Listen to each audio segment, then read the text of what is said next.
I am all for political discourse. I am all for disagreeing. I am all for having a conversation. That's how I started. But when it comes to calling for acts of violence based off of propagated lies, I think that has to be addressed. Investigative reporter Drew Hernandez, who provided evidence in the trial of Kyle Rittenhouse, is experienced when it comes to on-the-ground journalism. He has gone undercover in many riots and risked his life to bring us the truth amidst the lies that circulate society. It doesn't matter what your politics are. You could be on the left, a left-leaning Democrat individual that shows up to Portland to document Antifa. They will physically assault you for simply recording them. That's why we call them domestic terrorists, because they're willing to get their political point across using acts of violence. If that's not terrorism, I don't know what is. At what point does a protest become a riot? And how do these rioters and criminals get off the hook so easily? Let's get right into it and see why Drew Hernandez is a real American game changer. Drew Hernandez, welcome so much to the Epoch Times and American Game Changers. So excited for you to be here. Last couple of days, I've been kind of going through your YouTube channel, looking at a lot of different things that you've been kind of covering. But before we get into all that, tell me a little bit about yourself and how you got into journalism and started your show and all that. Yeah, so after the 2016 presidential election, I decided to get more politically engaged with my faith because I am a born-again Christian, and I realized just how close we came to losing the country, and I didn't want to start, complaining about it, and I'm not even doing anything about it. So I started to get more politically engaged with my faith and truth and facts, and I did a lot of man on the street type content, went to left-wing protests, started debating people that disagree with me, not obnoxiously, just having honest conversations with people, really unlocking people's minds. Had a few viral videos on Instagram, on YouTube there during the Trump years, started kind of doing my own like podcast format type of stuff, commenting on the news. But it wasn't until the death of George Floyd in 2020 when I really started to get directly involved with on the ground reporting and journalism when the riots broke out. The riots broke out in Santa Monica, California. I was living in California at the time, Rodeo Drive, Beverly Hills. CNN at the time was trying to say that, they're protests, they're fiery, but mostly peaceful. With their propaganda, they just try and make it seem like it's not as bad as it really is.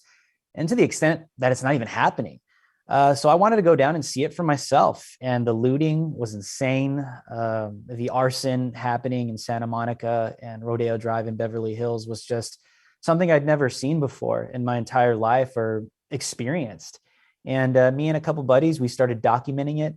One thing led to the next. We started going viral on Twitter, took a trip down to Seattle, was in occupied Chaz for about 5 days undercover, then decided to start getting really active with my undercover work.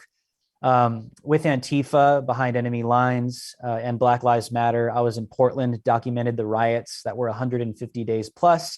A lot of my footage, undercover footage, went viral, was retweeted by President Trump all over Fox, Daily Wire, all over the place, Breitbart. It was worldwide until ultimately it led to Kenosha, where night one, the night of Jacob Blake's shooting, rioters started to riot in Kenosha, the town of Kenosha itself. The rioters immediately were taking bricks to the heads of police officers. I was in Chicago at the time, decided to take a $200 Uber at 11 p.m. at night. Literally just was a gamble. Didn't know if it would be a riot or not, showed up and it turned out to be a riot. I was one of the only journalists on the ground, reporters on the ground that night, night one. That was my story that night. It went worldwide, changed my life, went extremely viral, as you could see why. They rioted two plus nights, 3 in total. And on the third night, that's when Kyle Rittenhouse showed up, decided to protect his community. He shot 3 people in self-defense, killed people in self-defense. And I actually documented the first shooting of convicted pedophile Joseph Rosenbaum that was charging Kyle, and he shot and killed him in self-defense. That was my video that went viral as well. So I just kind of fell into this whole thing, to be honest with you, man. I'm really blessed to be able to be where I'm at, but it's kind of like an art, a lost art of, honesty, truth, and on the ground reporting that the integrity that I try and bring with my reporting. So that's just kind of like a quick breakdown of how I fell into this. I like to say I fell into this because it really did. Well, it's something definitely to fall into. I mean, you're just, everything that you've covered has just been so crazy. What is one of the most, Kenosha, but you've covered other protests. What has been, but what is probably the scariest protests that you've been involved in, or where you really felt like, oh my God, this is getting heavy? Yeah, man, I think we really got to distinguish between protests and riots. I would say the 2020 riots were I've never experienced anything like that. Like I've been to many protests, many. Like I said, I started in like 2016, going to left-wing protests. I mean, there's little skirmishes here and there, people getting in your face, whatever. That's fine, right? That's American, okay? People getting hot-headed with political disagreements. I'm totally for that. But the riots and the violence, I would say, being undercover at Chaz was just dystopian, man. It was shocking to see not only that they were allowed to get away with something like that, but there were aspects of not only the federal government trying to act like it wasn't as bad as it was. People showed up with rifles, long guns, literally threatening anybody that appeared to be opposing them. They shut down streets. People got killed in Chaz. They established their own little community, their own little set of rules. They literally had their own little I guess we can call it a legal system. When people got in trouble, like they literally got sat down and talked. Some people got physically assaulted. It was insane. And to see the local government at the time to say, it's the summer of love, it's just protest. No, it definitely was not. And that's just one of many. But the riots in Portland, being undercover with Antifa, the violence that they commit is not a joke. They're not a myth. They're very real, and they're not protests. They are rioters. In some cases, they're crime scenes. They're literal crime scenes. It's why we call them domestic terrorists, because they're willing to get their political point across using acts of violence. If that's not terrorism, I don't know what is, and that's what these people do. So I would say there's definitely dealing undercover with Portland Antifa. These people look for me. They have dossiers on me. They have entire little logs on Twitter, on and off Twitter, where they document your clothing, they document your body type, they document your voice. They'll take interviews like this to kind of study what my voice sounds like. So if they talk to me on the ground undercover, they know it's me. I mean, it's very extensive what these people do, and there's been times where they have identified me, but I was able to get away with it. Not going to say how, so they know how I do it.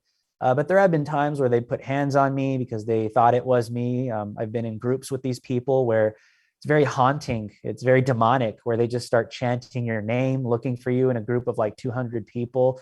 They're not peaceful protesters. These are very violent people that are willing to commit acts of violence to get their political point across and to literally crush any dissent on the ground, which is something that I really want to emphasize. Is you have reporters that are there simply to document what's happening.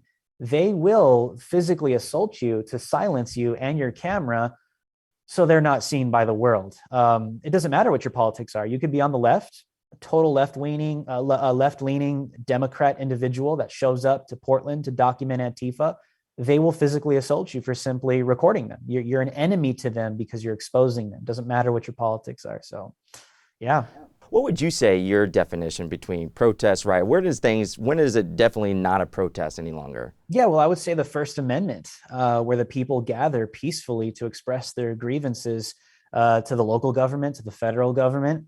I think that's the definition in the United States of America. But when you start committing acts of violence, that is criminal activity. When you start committing arson, when you start physically assaulting anybody that disagrees with you, when you start using acts of violence, even threats. These people issue death threats, not only to police officers that they hate, by the way, or any type of law enforcement, but even to the local media. Like I said, not just right-wingers, not just people that identify as centrists. They will threaten left-wing individuals in Portland. I have seen these people do it. So it's not about politics. It is about authoritarian, totalitarian control, because they're actually the real fascists.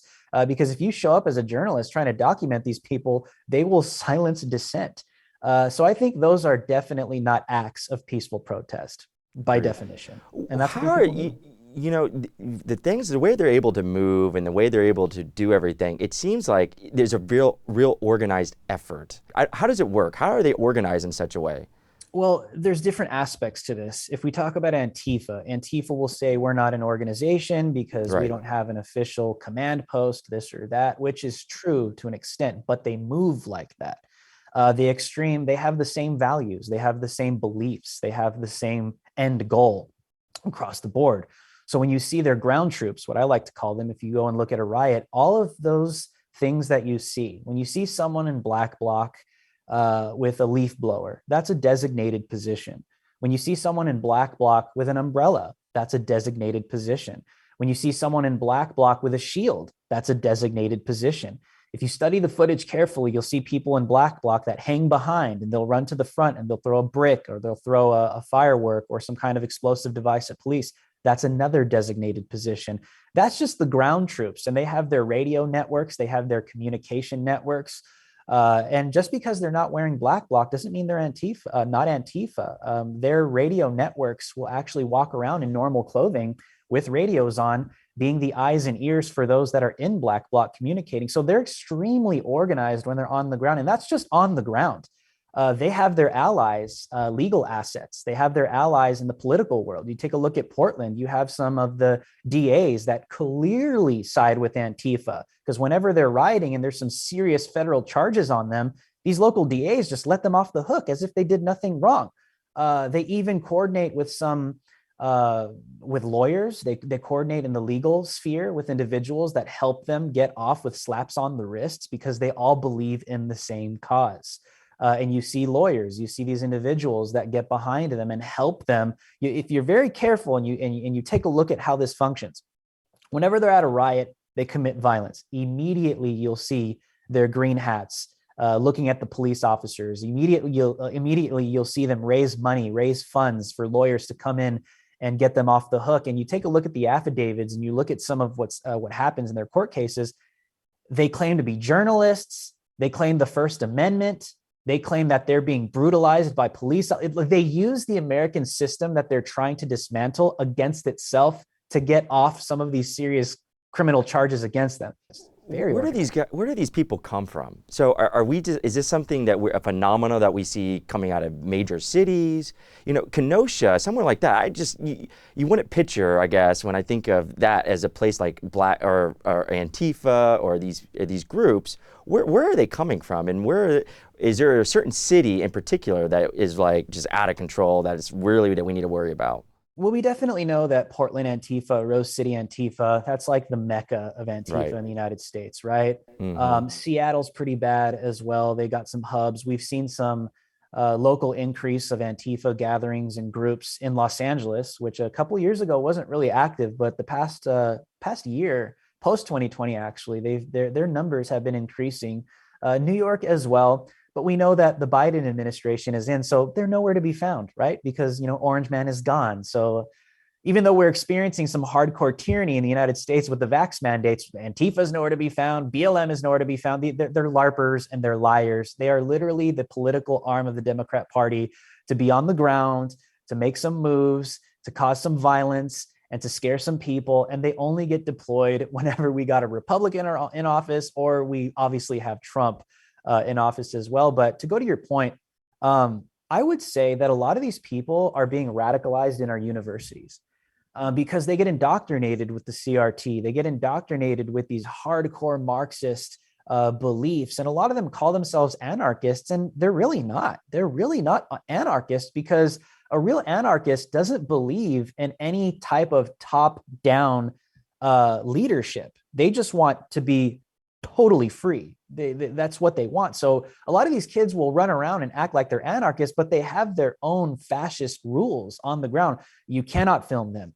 You cannot speak to a certain person of color if you're a white person. You cannot do this. You cannot do that. They suppress dissidents. So I guess the point I'm trying to make is a lot of the breeding ground are our universities. They get radicalized.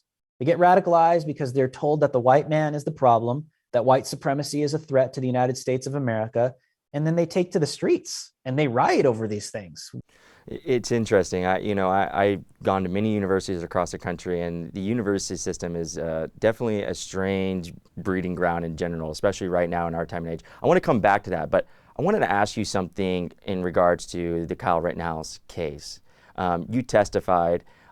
Me personally, I see Law and Order, and I see going behind the stand and all that is like some. What was your thoughts? Can you take us through your head? And was there any fear, going on stand and doing that? I mean, it was so dramatic and such a national, case. Yeah, I would say that I'm not afraid of Antifa. I'm not afraid of Black Lives Matter. The deep state was all over that too. I mean, it came out that the FBI had drone footage the whole time, right? Hmm. So it's like that goes through your mind, but I've, counted the cost getting into this. So I knew going into this that, I mean, you got to know who your enemy is, and these are who these people are. And obviously there's that sense of fear, but you have to count the cost and just move forward and say, you know what? I got into this. This is what I'm facing as a journalist and reporter today. And I just got to deal with it. But the main thing that I was concerned about going into that trial was saying something that could potentially distract from Kyle's case itself. Because I'm not a lawyer, I'm not experienced in law. I just knew the truth. And I knew that I had hours, hundreds of body cam footage of the entire night from beginning to end. And that's why the prosecution saw me as such a threat, because I wasn't only an eyewitness, I could provide you hundreds of videos that corroborate with what I am testifying under oath with. So I knew, and I was very confident that I had the truth and I had the video to back it up. I just wanted to make sure I didn't say something that jeopardized Kyle's case in totality. And some people critiqued the way I went about it, but he won. So you're welcome.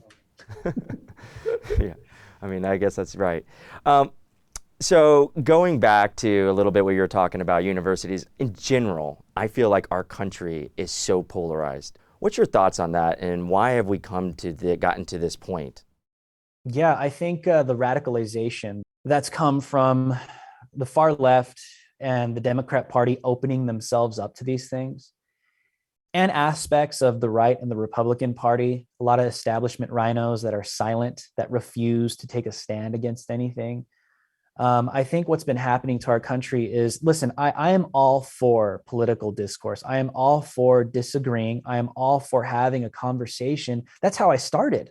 I wanted to talk to people that disagree with me, not because I want to, have like a gotcha moment with them and put up a trendy video that goes viral. Like I genuinely want to talk to people to see why they think and believe in these crazy things that do not correspond with reality.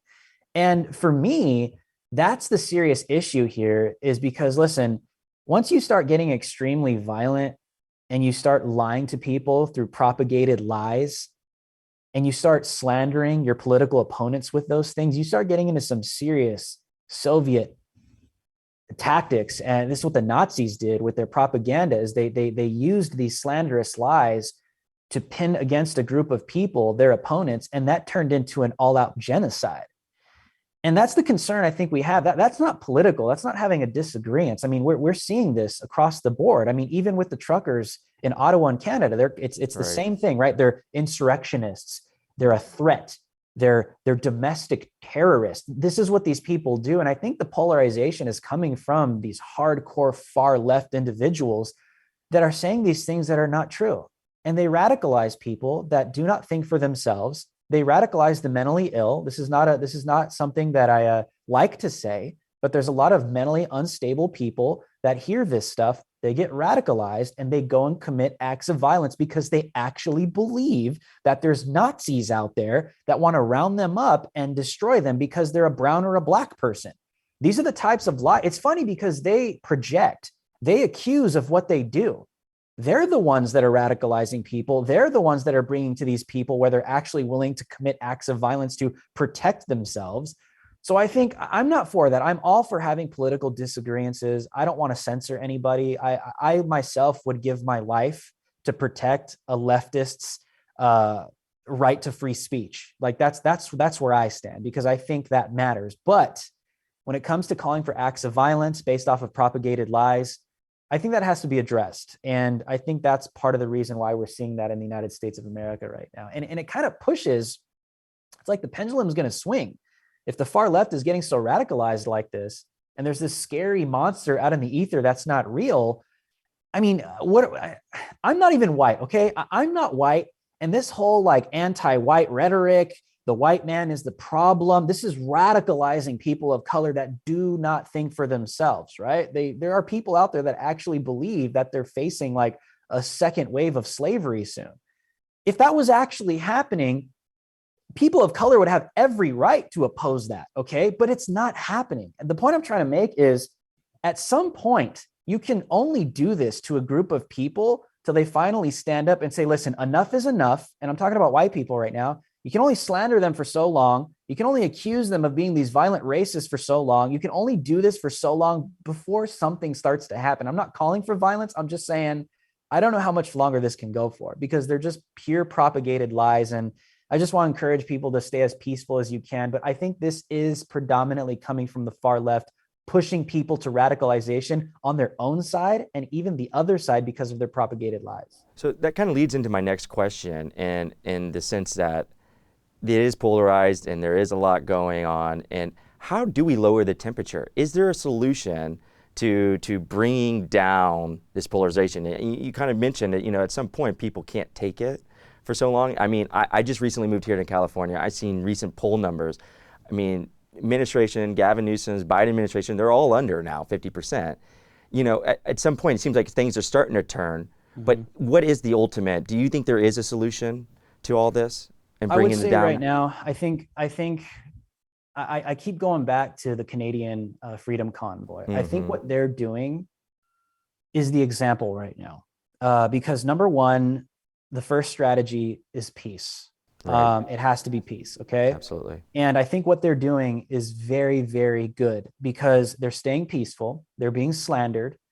Trudeau doesn't know what to do at this point, because he's slandering the people. He's trying to manipulate the minds of Canadians that they're these terrorists, these homophobic, xenophobic, and when there's like literal migrants there in Canada, there's people of color there. So I guess when you stay peaceful and you hold the line peacefully and you stand your ground, the authoritarians are going to show themselves. You see what I'm saying? Like, right. if they decide to crack down on peaceful people, they're shutting down their bank accounts, right? They're threatening to take away their children. Today, I saw a report that they're threatening to take away their dogs. Okay, like when you bring it to this point where an authoritarian, totalitarian government begins to show itself against peaceful people, I think that is what is going to genuinely red pill people that are just kind of watching and like, this doesn't correspond with reality. Why is my government doing this? And I think that's a great strategy to get public support, because then at that point, a lot of fingers are going to be pointed at the totalitarian at that point. Because why is this guy cracking down on peaceful people? This doesn't make any sense. So that's my thought. Yeah, I agree with that, in the sense that it's like kind of fighting with kindness in a certain way. You just do the right deal, and the evil will show itself in so many ways. Quick question. So crystal ball, I put a crystal ball in front of you. Predict what's going to happen in the U.S. in the next 10 years. What politically, where are we going? And where do you see this country in at least the next 10 years? The next 10 years, I mean, I hope for unity. I hope that more people wake up. But we've been seeing a lot, especially with the mass formation stuff, the psychosis with what happened with COVID. There are still millions of people in this country that just bend the knee to the federal government. They believe everything that Dr. Fauci says. They believe everything that the federal government says. So I want to believe that the masses will wake up, but I'm not quite too sure. I really think that the United States, I call them lemmings, just the hive mind. I don't think they're going to wake up anytime soon unless something seriously radical happens, like the federal government cracking down on the masses of peaceful people. Because I mean, I always say this, you're either going to learn one of two ways. You're going to learn by wisdom and knowledge. I shouldn't do this because X, Y, and Z says if I do this, this is going to happen. Unfortunately, millions of people are just not listening right now. I mean, we can have Epoch does a great time covering what's happened in China. Like, you see what I'm saying? But people still aren't listening, right? Or you're going to learn by experience. So we're either going to see some more totalitarian, policies come out of the Democrat Party and rhinos just standing by and doing nothing about it. We've seen it in 2021 with the vax passports. People thought that was a conspiracy theory. And here we are. How much further are they willing to go? Right now, they're pulling back because of the midterms. We all know that, right? But once we go back, how much further are they willing to take this? Like, what's next? So I want to believe that more people will wake up, but at the same time, I don't know. Well, hopefully we see a little bit less, but I think it's going to get worse before it gets better. So tell me a little bit about your new show, and tell me about your role now with Turning Point and everything that you got going on. Yeah, so I am now officially a Turning Point USA contributor. I will be launching my new show next Tuesday, this upcoming Tuesday on February 22nd at 1 p.m. Pacific Standard Time. It is called Frontlines, and I will be hosting it 5 days a week daily, breaking down the trending news and the news cycle. But a feature of this show, because I'm an on-the-ground reporter, we will be setting a team together that will be on the ground. We'll be able to deploy them wherever in the United States, and also my network of on-the-ground reporters that will be helping me and collaborating with me. We have people in Australia, we have people in Canada, we have people in the Ukraine right now. So I think a huge feature, because that's kind of like the foundation of who I am, is the on-the-ground reporting. When you have people on the ground, it's just different. You have the eyewitness account right there, what really happened. There's details that we may have missed. And I think people want that right now. People want the truth. They just want to be able to tell for themselves, or to determine for themselves based off the facts, visually or written or whatever it may be, what really happened, what exactly happened, why did it happen. They don't want the propaganda anymore. It's not our job. We don't get to shape a narrative in the media. If you do, you have become a propagandist, whether left or right. We just communicate the facts. We just communicate what happened. And we're the ones that get to communicate these things with our viewers. So I know you guys have been doing a great job at that. And I'm excited to enhance that with Turning Point USA as well. Well, I'm excited, and you're right. And by the way, and real quick, by the way, my first guest will be Kyle Rittenhouse, by the way. Yes, on Tuesday. It's appropriate. He has some massive news that he's going to be dropping all next week, and he'll be on my show as well. We're also going to talk about, nobody's really seen us on camera together, just talking about our experience at the trial specifically. So I think a lot of people are going to appreciate that. And it just seemed appropriate to have him on my show to launch the show and just shoot for the moon. Well, I'm really excited. I can't wait to see it. Last question, and I love to end my show here with just hope, and trying to give for a young person that wants to get into journalism, that wants to kind of follow in your footsteps. What's your advice? I just encourage people, number one, to not let go of hope, no matter how bad things do get. Continue to speak the truth. Do not be afraid of these people. Do not let fear dictate your life in any way, shape, or form. A lot of people are afraid to be vocal about what they believe because they don't want to get canceled. They don't want to be destroyed on Twitter. They don't want to have the woke hive mind mob come after them. Listen, do not be afraid. And here's why as well. Especially if you're white. They already call you a white supremacist, okay? They already call you a neo-Nazi. I'm brown, okay? And even today, someone took to Twitter and called me a white supremacist activist or a white power activist. So listen, don't be afraid. They already call you these things. Just keep speaking the truth, because their plan is to shut you up through fear. So don't stop. Drew, thank you so much for stopping by. We really appreciate it. Thank you guys. Anytime.